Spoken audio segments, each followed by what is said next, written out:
Olá, meus irmãos, a paz do Senhor, que alegria poder contar com mais uma vez os amados internautas que participam desse canal Minutos de Educação Cristã na Web. E como sempre temos, além de outros vídeos que temos postado, estamos postando também vídeos relacionados a essa lição de jovens de 18 a 25 anos do terceiro trimestre desse ano de 2016. E estamos estudando o livro do profeta Isaías. Nesta ocasião, neste momento, nós estaremos com a lição de número 6. Está comigo aqui o nosso querido companheiro, nosso irmão Ícaro. Ele que é um dos nossos alunos aqui da Escola Teológica, também trabalha na Escola Dominical, ali na congregação Formosa. Muito bem. Pai do Senhor, Ícaro. Amém. Graça e paz. É uma satisfação poder estar contribuindo com Minutos de Educação Cristã aqui juntamente com o professor Abraão, ao qual a gente tem aprendido muito nos dias aqui que a gente tem estado na aula aprendendo com o professor Abraão. Muito Amém. bom. A recíproca também é verdadeira, a gente vai aprender uns com os outros. Querido irmão Ícaro e queridos professores de EBD, queridos alunos, nós estamos diante de uma lição, a lição de número 6, cujo título é Parábola do Castigo e Exílio de Judá. A gente sabe que parábola sempre é uma história que é contada para que dali possa se tirar lições morais, lições espirituais importantes. E pelo que nós vemos aqui, há um conto de uma parábola nesse capítulo 5, versículo 1 ao versículo 8, versículo 13, que é o texto dessa lição, onde Deus vai trazer algumas lições importantes. Então, amado irmão Ícaro, aqui o primeiro tópico diz a parábola da vinha. Eu queria que você ficasse bastante à vontade para comentar sobre esse primeiro tópico. Eu queria, antes de tudo, Abraão, de comentar um pouco sobre o primeiro tópico da lição, como é sugerido, fazer um paralelo com o livro de Salmos, o Salmo de número 80, em que a gente vai encontrar que esse Salmo, ele fala sobre o cativeiro do povo. E a gente vai perceber que esse Salmo, de fato, foi escrito por alguém que realmente queria voltar à comunhão com Deus. Ou seja, no Salmo 80 a gente encontra um arrependimento, principalmente quando a gente vai para o versículo número 14 do Salmo 80, a gente vai encontrar uma expressão de reconhecimento quando se diz assim: ó Deus dos exércitos, volta-te, nós te rogamos, atende dos céus e vê, visita esta vinha. Aí no versículo de número 18, a gente vai encontrar a expressão de fato de arrependimento. Então, nos apartaremos de ti, vivifica-nos, invocaremos o teu nome. Então, a gente vai observar, como eu falei anteriormente, que é um salmo escrito por alguém que desejava ter de volta a comunhão que tinha com Cristo. E o tema da lição, quando fala sobre exílio, existe inúmeros significados para exílio. Mas só que o nosso contexto ao qual está inserido a lição ao qual a gente vai tratar, exílio significa expulsão ou mudança forçada de uma pessoa de seu país por decreto de autoridade como pena ou castigo. E de fato é o que Israel está enfrentando em Isaías capítulo 5, ao qual a gente vai comentar posteriormente. A gente vai ver que tudo o que acontece com Israel é devido à desobediência que o povo de Israel teve contra Deus. Uma rebeldia e uma desobediência. Então, a gente observando uma lição para jovens, tem um texto, professor Abraão, no livro de Êxodo, capítulo de número 20, especificamente no versículo de número 12, a gente vai ver uma afirmativa, algo muito forte, que diz assim: honra teu pai e a tua mãe, para que os seus dias sejam prolongados. Isso voltado para a juventude da igreja. E ao ligarmos a nossa televisão, a gente vê jovens de 15, 16, 17 anos perdendo as suas vidas à toa.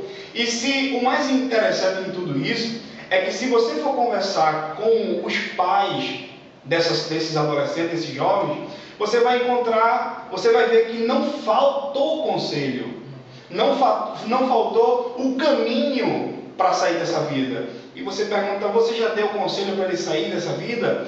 Aí já dei muito conselho para que ele saísse, mas não aconteceu. Então, quando a gente vai ver o texto, para que os seus dias se prolonguem, no hebraico aqui é como se você tivesse mais vida, especificando vidas para a pessoa que obedece.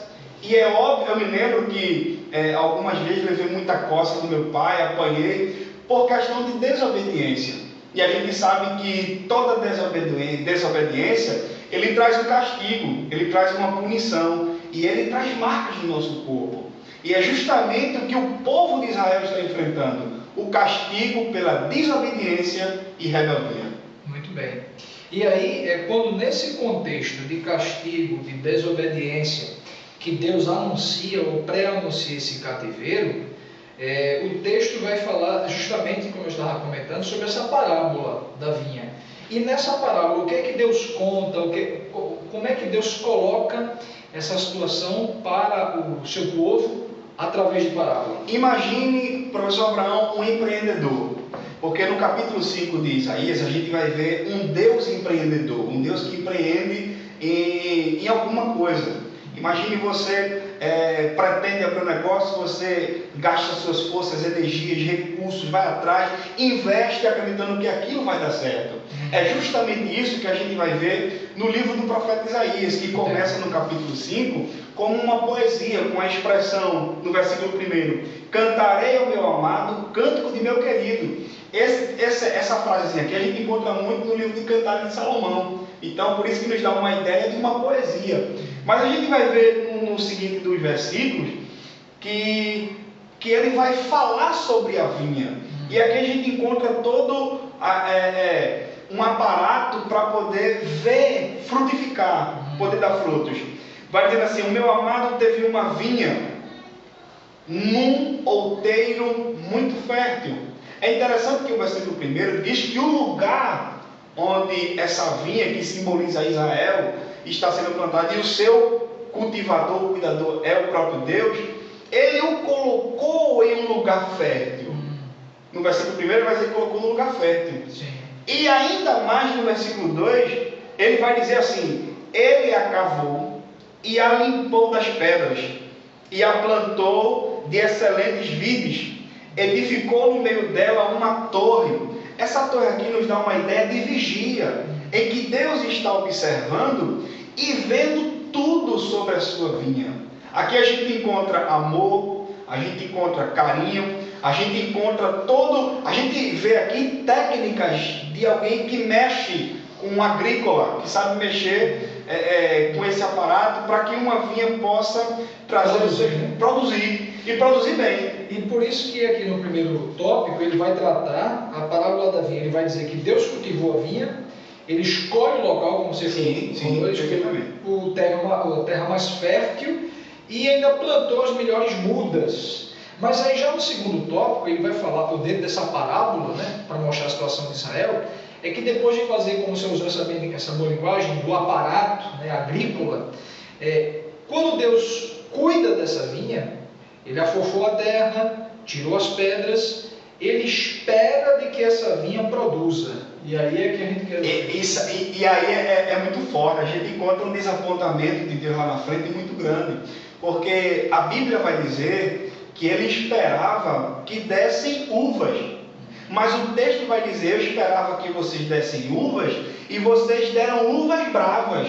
Ou seja, não deixou de dar uvas. Sim. Porém, a uva que foi dada era uma uva tipo ácida. Para o popular do nosso dia, era uma fruta azeda. Era uma uva azeda. E a gente que já chupou uva azeda, você que já chupou uva azeda, você sabe que não é nada bom. Exato. Então existe um desconforto. Você vai numa feira, você escolhe aquela fruta bonita e tal, quando você bota na boca aquela uva azeda, você, nossa. Então, a gente encontra uma decepção muito grande, porque ele esperava que pudesse existir frutos. Observamos que Deus esperou frutos do povo israelita. Certamente ele criou a igreja para que ela possa dar frutos que o glorifiquem. Mediante isso, eu queria ler um texto com você e com o professor Abraão, que está lá no livro de Mateus, o capítulo de número 7, especificamente o versículo 18, mas o versículo 20, mas eu quero convidar você também a ler o versículo de número 18,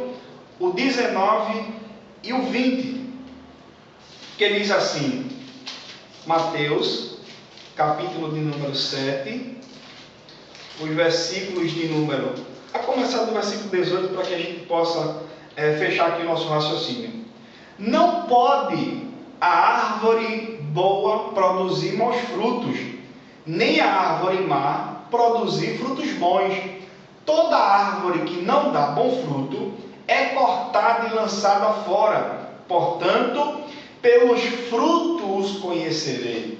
Mediante a esse texto, e ao que Deus esperava do povo de Israel, que esperava que eles frutificassem, que eles fossem como referência para as cidades circunvizinhas, surge uma pergunta para nós, a gente abre um parêntese aqui agora, e que surge a pergunta no tocante a, ultimamente, que tipo de fruto você tem concedido? Dentro de casa, na faculdade, no trabalho, aonde quer que seja. Não simplesmente dar fruto, professor Abraão, dentro de uma estrutura física, a igreja que todo mundo nos conhece, nos sabe, em que ali todo mundo nos conhece, sabe que a gente é fruto. Mas esse fruto nosso, ele tem que trazer um despertamento para a pessoa lá fora. Como se diz... Perpassar o ambiente isso, da igreja, o ambiente do templo, né? Ele tem que ultrapassar. Então, ou seja, se conhece uma árvore pelo fruto. Não tem como se eu plantar banana e colher maçã. Não é possível. Então, são essas coisas que a gente vai ver, que você reflita nessa pergunta. Que tipo de fruto você está dando? E aí a gente já consegue fazer um link com aquilo que Deus queria da nação de Israel. Justamente essa relação de Deus no cuidado que teve com Israel e querendo obter uma boa, digamos assim, ceifa. E nós podemos já questionar isso dentro dos nossos jovens, né, na sala de escola dominical. É um momento de questionamento. O que nós temos produzido? Certamente Deus tem investido em nós. Deus nos salvou, Deus nos purificou, Deus tem dado o seu Espírito a cada um de nós. Mas o que a gente tem feito com o investimento de Deus para com as nossas vidas? Mas no terceiro tópico, querido irmão Ícaro, fala sobre... Depois de toda essa expectativa de Deus e de repente se depara com uvas azedas, né? O terceiro tópico diz sobre o castigo e o exílio da vinha. Deus se decepciona, claro que isso é uma linguagem humana, né? Sim. Deus se entristece com essa vinha, que é a nação de Israel, e aí ele executa esse castigo e o exílio, que vai falar sobre a frustração divina, os ais aos desobedientes e o poder do exército do inimigo. Queria que você comentasse um pouco. A gente vai encontrar esse anúncio do exílio e que Deus permite acontecer, frisando que é por causa da desobediência. A gente vai citar rapidamente, até porque o nosso tempo é curto para poder tratar sobre a lição. Mas a gente vai encontrar 6 pecados simples que Deus encontrou para que Deus permitisse o exílio acontecer. Lembrando que o exílio aconteceu devido à desobediência. Então, a desobediência, conforme a gente tratou lá atrás de Êxodo, capítulo 20, versículo 12, sobre honrar o pai e a mãe, vai sempre trazer uma consequência. Ou seja, para todo pecado existe um perdão, porém, o perdão não nos isenta da consequência do nosso pecado, da consequência da nossa desobediência. Exatamente. Hoje o povo não vive mais em idolatria, o povo de Israel. Mas sabe por quê? Aprenderam duramente. Então, nessa perspectiva, a gente vai falar um pouco lá na frente, mas esse anúncio do exílio, a gente vai encontrar o profeta Isaías, especificamente falando no versículo 5. Ele vai dizer assim: agora vos direi o que hei de fazer. Na verdade, ele convoca os anciões para julgar o fato. Ele diz assim, agora vos direi o que hei de fazer a minha vinha. Tirarei sua febre para que sirva de pasto. Derrubarei a sua parede para que seja pisada. Torná-la-ei em deserto. Não será podada, nem escavada. E sarças e espinhos crescerão nela. Darei ordem às chuvas para que não derramem chuva sobre ela. É muito forte. É muito pesado. A consequência da desobediência. Tudo consequência da desobediência. A gente vê no sertão pessoas que lutam por um pouco de água. Porque, para que não entendo muito de agricultura, mas a gente sabe que a água é essencial para um crescimento forte de uma árvore. Então Deus diz assim, não vai haver chuva. Faz lembrar a autoridade do profeta Elias, quando disse, não cairá chuva, senão segundo a minha palavra. Então a gente vai ver um castigo duro de Deus com o povo de Israel, pessoal. O negócio ficou apertado lá para o povo. Certamente. E aí ele menciona essa questão dos exércitos inimigos, né? Isso acontece com Senaqueribe, né? Isso em 701 a.C. Isso. Quando se estabelece justamente ali no Reino do Norte toda aquela situação deplorável, e a posteriori também em 586 ou 587, depende de alguns estudiosos, lá no Reino do Sul, né? Mas aí, queridos, é isso. Essa é apenas uma pré-aula.